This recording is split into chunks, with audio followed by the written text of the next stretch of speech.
দর্শক, কমনওয়েলথ মহাসচিবের নেতৃত্বে কমনওয়েলথের প্রতিনিধি দল বাংলাদেশে সফর করছে, 5 দিনের সফর করছে। সফর শেষে আজকে প্রতিনিধি দল চলে গেছেন এবং চলে যাওয়ার প্রাক্কালে অন্য সমস্ত স্টেক হোল্ডারদের সঙ্গে মিটিং করার পরে সব শেষে তিনি প্রধান উপদেষ্টার সঙ্গে মিটিং করেছেন। প্রধান উপদেষ্টার সঙ্গে মিটিংয়ে কি হলো, কি বললেন তিনি, প্রধান উপদেষ্টা কি চাইলেন, এটা খুবই গুরুত্বপূর্ণ।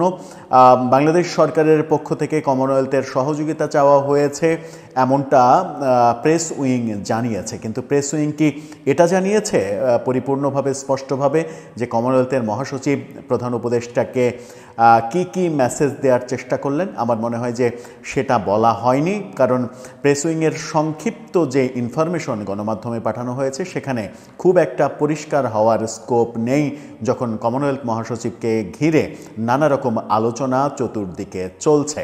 কি হলো আজকের বৈঠকে, শেষ পর্যন্ত কোন দিকে এগোবে কমনওয়েলথের এই সফরের মিটিংগুলোর পরিপ্রেক্ষিতে তাদের পাঠানো বিবৃতিতে, সেগুলোই এখন গুরুত্বপূর্ণ বিষয়। চলুন জেনে দেখি যে আজকের মিটিংয়ে কি হলো, প্রধান উপদেষ্টাকে কি বললেন কমনওয়েলথ মহাসচিব, প্রধান উপদেষ্টাই বা কি চাইলেন। থাকবেন পলিটিক্স টিভির নিয়মিত আয়োজনে।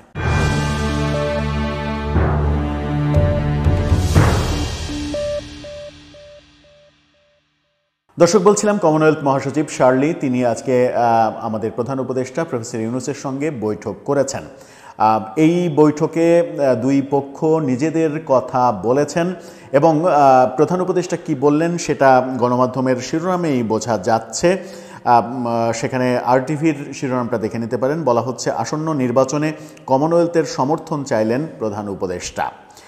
সমর্থন যখন চাইলেন তখন প্রেস উইং থেকে জানানো হয়েছে যে প্রধান উপদেষ্টার এই চাওয়ার প্রতি পজিটিভ ইঙ্গিত দিয়েছেন কমনওয়েলথ মহাসচিব, কিন্তু গত কয়েকদিনে 20 তারিখে তিনি এসেছেন, তারপরে গত কয়েকদিনে, গত 4 দিনে 5 দিনে যে বৈঠকগুলো বিভিন্ন রাজনৈতিক পক্ষের সঙ্গে করেছেন, গতকালকে রাতে যে খবরটা সর্বশেষ এসেছিল সেটা হচ্ছে জাতীয় পার্টির সঙ্গে মিটিং করেছেন, যেটা প্রকাশ্য হওয়ার ব্যাপারে সন্দেহ ছিল কিন্তু সেটা প্রকাশ্যে হয়েছে। আওয়ামী লীগের কোনো প্রতিনিধির সঙ্গে বৈঠকের প্রকাশ্য কোনো খবর আসেনি। বিভিন্ন পক্ষ বলছে যে আওয়ামী লীগের কোনো এক প্রতিনিধির সঙ্গে কমনওয়েলথ মহাসচিব বসেছেন, কারণ তার এই সফরের মূল উদ্দেশ্য ছিল বাংলাদেশের বর্তমান সরকার কোন রাজনৈতিক দলকে সমর্থন করছে না, কোন রাজনৈতিক দলগুলোকে কাছে ডাকছে, পাশে চাইছে না, এগুলোর মধ্যে কমনওয়েলথ যেতে চায় না। কমনওয়েলথ সমস্ত রাজনৈতিক স্টেক হোল্ডারদের সঙ্গে কথা বলতে চায়, কথা বলে তারা তাদের মতো করে বুঝতে চায় যে বর্তমানে কি পরিস্থিতি চলছে। এরই মাঝে জাতীয় পার্টির বক্তব্য প্রকাশ্যে এসেছে, গণমাধ্যমে এসেছে এবং জাতীয় পার্টি কমনওয়েলথ মহাসচিবকে বলেছেন যে তাদেরকে সংলাপে ডাকেনি সরকার একটা নির্দিষ্ট পক্ষের মানুষগুলোকে নিয়ে সংলাপ করেছে। সেই ক্ষেত্রে 32টি নিবন্ধিত রাজনৈতিক দলকে বাদ দিয়ে সরকারের এই সংলাপের যে উদ্যোগ, ঐক্যমত্যের যে উদ্যোগ, সেই উদ্যোগটা কোনোভাবেই সমর্থনযোগ্য নয়, বিতর্কিত এই অবস্থান জাতীয় পার্টি ব্যক্ত করেছে। জাতীয় পার্টি এটাও বলেছে যে ইনক্লুসিভ নির্বাচন যদি না হয় তাহলে তারা নির্বাচনে অংশগ্রহণ করবে না। অন্যদিকে জাতীয় পার্টির আরেক নেতা আনিসুল ইসলাম মাহমুদ, কদিন আগে জাতীয় পার্টি বিভক্ত হয়েছে যার নেতৃত্বে, তিনি বলেছেন যে মিথ্যা মামলা প্রত্যাহার না করলে জাতীয় পার্টি নির্বাচনে অংশগ্রহণ করবে না।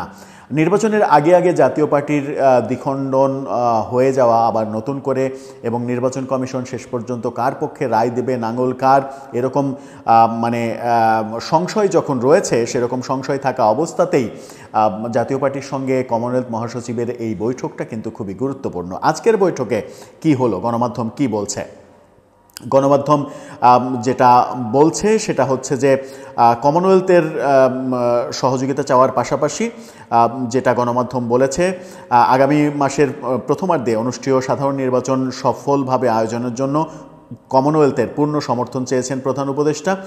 রাষ্ট্রীয় অতিথি ভবনে মিটিংয়ে এই কথা বলেছেন। তিনি বলেছেন, আমাদের গণতান্ত্রিক রূপান্তর এবং আসন্ন নির্বাচনে, সাধারণ নির্বাচনে আপনারা সমর্থন দেবেন বলে আশা করি।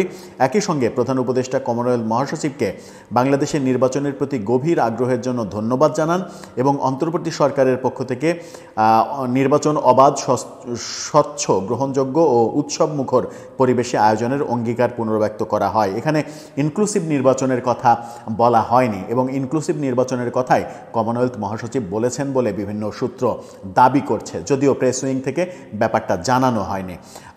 কমনওয়েলথ মহাসচিব বলেছেন, কমনওয়েলথের 56টি দেশ, যেখানে G7 এবং G20 এর সদস্যরা অন্তর্ভুক্ত, যাদের হাতে বিপুল সম্পদ রয়েছে, এই দেশগুলো একে অপরকে শক্তিশালী করতে সেই সম্পদ ব্যবহার করতে পারে। মহাসচিব এটাও বলেছেন যে তিনি বাংলাদেশের গুরুত্বপূর্ণ সব অংশীজনের সঙ্গে বৈঠক করেছেন, যার মধ্যে প্রধান বিচারপতি, আইন উপদেষ্টা, পররাষ্ট্র উপদেষ্টা, প্রধান নির্বাচন কমিশনার সহ রাজনৈতিক নেতৃবৃন্দের ব্যাপারে রয়েছে। আগামী নির্বাচন নিয়েও তার আগ্রহ রয়েছে এবং তিনি বলেছেন যে আগামী নির্বাচনে কমনওয়েলথের প্রতিনিধি পাঠানোর ব্যাপারে কমনওয়েলথ ভাবছে। এখন এই যে ভাবনাটা শেষ পর্যন্ত মানে বিভিন্ন রাজনৈতিক স্টেক হোল্ডারদের সঙ্গে বসলেন এবং বাংলাদেশের পিওর ইনফরমেশনটা তিনি এর মাঝে নিশ্চিত করেই পেয়ে গেছেন এবং পিওর ইনফরমেশনটা পাওয়ার পরে কমনওয়েলথ যদি মনে করে যে বাংলাদেশে এখনও মানে আগের যে অভিযোগ যে বৈষম্য করা হতো, একটা পক্ষকে বাদ দিয়ে সরকার সিদ্ধান্ত নিত, ভোট করত, সেরকম অবস্থা এখনও বিরাজ করছে, এটা যদি কমনওয়েলথ মহাসচিবের এই সফরে তিনি মানে প্রমাণ পান, তাহলে কমনওয়েলথের অবস্থান এবং বিবৃতি সরকারের বিপক্ষে যেতে পারে বলেও মনে করছেন অনেকে। এখন দেখার বিষয় যে সরকার প্রধান চাইলেন কমনওয়েলথের সহযোগিতা, কমনওয়েলথ শেষ পর্যন্ত কি তাদের অবজারভেশন তাদের রিপোর্টে দেয়, এই সফরের পরিপ্রেক্ষিতে তারা নিশ্চিত করেই একটা বিবৃতি দেবে, একটা অবজারভেশন দেবে এবং সেটার উপরেই নির্ভর করছে সরকারের অনেক সিদ্ধান্তের মানে ব্যাপার এবং সেই ব্যাপারগুলো শেষ পর্যন্ত এখনকার মতোই থাকবে সিদ্ধান্তগুলো নাকি পরিবর্তন হবে সেটাও নির্ভর করছে।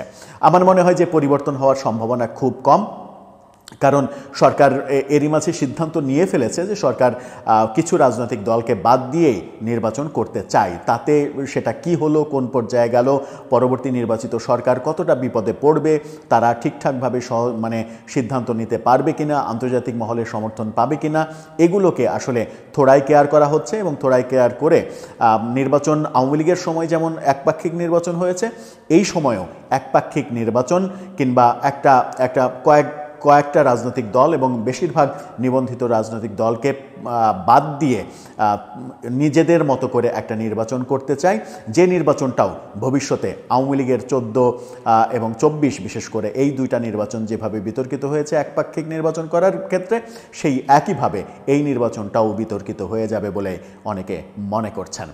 দর্শক, আপনার ভাবনা কি?